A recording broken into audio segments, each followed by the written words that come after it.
नमस्कार दोस्तों, मैं नंदिनी किस्से कहानी की दुनिया में आप सबका हार्दिक स्वागत करती हूँ। दोस्तों, मुझे पूरी उम्मीद है आपको मेरी पोस्ट पसंद आ रही होगी। मेरे वीडियो के नीचे लाइक, शेयर और सब्सक्राइब का बटन है, प्लीज उसे दबाएं। ज़्यादा से ज़्यादा लोगों को इस चैनल के साथ जोड़ने की कोशिश करें। दोस्तों, कविता, कहानी और नज्म से अलग आज मैं आपके लिए एक कहानी लेकर के आई हूँ। दोस्तों, आज हम सब बहुत भौतिकवादी हो चुके हैं। ज़्यादा से ज़्यादा चीज़ों को बटोरना, भौतिकवादी चीज़ों को प्रॉपर्टीज बनाना, इन्हीं सब में लगे रहते हैं कि कितना ज़्यादा से ज़्यादा हम चीज़ों को बटोर पाएं। पर क्या वो वाकई में हमारे लिए उतनी उपयोगी होती हैं? आइए कहानी शुरू करते हैं। बहुत समय पहले की बात है। एक जमींदार साहब रहा करते थे। उनका जो महल था उससे कुछ ही दूरी पर एक विधवा थी जो अपनी झोपड़ी में वहां पर रहा करती थी। एक दिन जमींदार साहब के मन में बड़ी तेज इच्छा उत्पन्न हुई कि क्यों ना मैं अपने महल का अहाता इस बुढ़िया की झोपड़ी तक बढ़ा लूं। उन्होंने बुढ़िया से बहुत बातचीत की, बहुत समझाया, बहुत धन का लालच दिया कि बुढ़िया वो झोपड़ी छोड़ दे और कहीं और रहने चली जाए।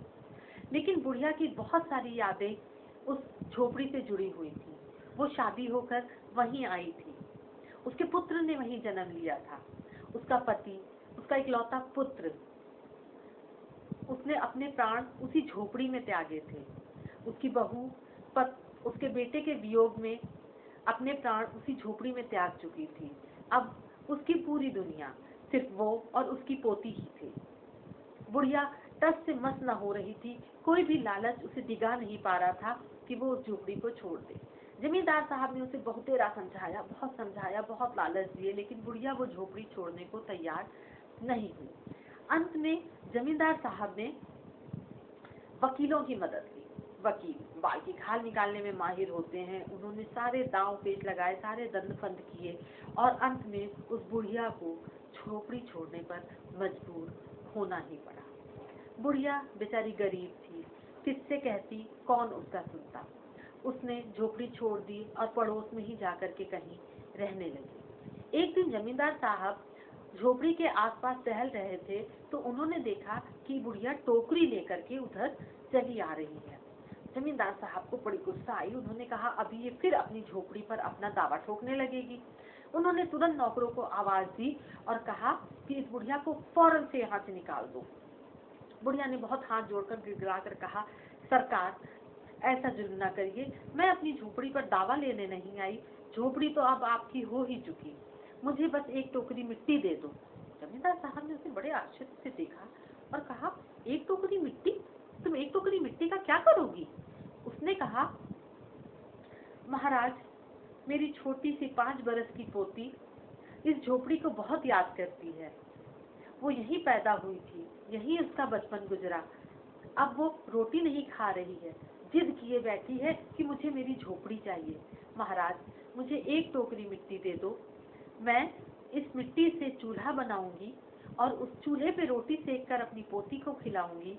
उसको झोपड़ी की ममता मिलेगी तो शायद वो खाना खा ले। उसने 2 दिन से कुछ खाना नहीं खाया। जमींदार साहब को थोड़ी सी दया आ गई। जमींदार साहब ने कहा, अच्छा चलो ले लो टोकरी, और उन्होंने अपने नौकरों को जाने का भी आदेश दे दिया। बुढ़िया झोपड़ी के भीतर गई। वहां पहुंचते ही दुख से उसकी आंखें भर आईं। उसको वो सारे पुराने दिन स्मरण होने लगे जब वो यहाँ ब्याह कर आई थी।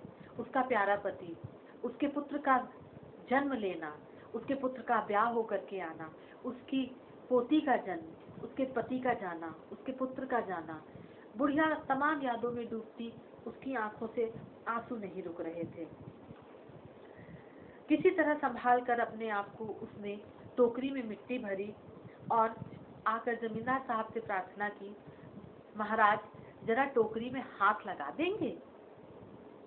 महाराज ने उसको बड़े ही ताव से देखा तो बुढ़िया ने बड़े ही विनीत भाव से गिड़गिड़ा कर कहा, महाराज, ये टोकरी उठाकर मेरे सर पे रख दीजिए तो मैं चली जाऊं। मैं बुढ़िया, मुझसे ये टोकरी उठती नहीं। जमींदार साहब ने सोचा, एक टोकरी मिट्टी की ही तो बात है, नौकरों चाकरों को क्या आवाज देना, लाओ हाथ लगा के इस बुढ़िया के सर पर रख ही देता हूँ। उन्होंने टोकरी में हाथ लगाया। टोकरी थी कि हिलने का नाम ही नहीं ली। उन्होंने पूरी ताकत लगा दी, पूरा जोर लगा दिया कि वो टोकरी बुढ़िया के सर पर रख पाए। लेकिन वो टोकरी जहाँ रखी थी वहां से टस से मस न हुई। उन्होंने बहुत कोशिश की, अंत में वो लज्जित हो गए और उन्होंने कहा, क्षमा करना, यह टोकरी हमसे ना उठाई जाएगी। सुनकर विद्वान ने कहा, नाराज न हो मालिक, आपसे एक टोकरी भर मिट्टी न उठाई जाती, और इस झोपड़ी में तो हजारों टोकरी मिट्टी भरी पड़ी है। आप इसका भार क्या जन्म भर उठा भी पाएंगे? जमींदार साहब, जो अपने धन और मद में गर्वित होकर अपना कर्तव्य भूल गए थे, उनकी आंखें अचानक से खुल गईं।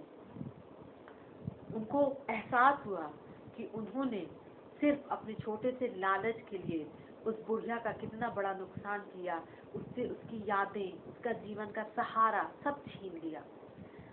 वो बेचारे बड़े पश्चाताप में डूबे। उन्होंने विधवा से क्षमा मांगी और वो झोपड़ी उस विधवा को वापस कर। उम्मीद है दोस्तों आपको ये कहानी पसंद आई होगी।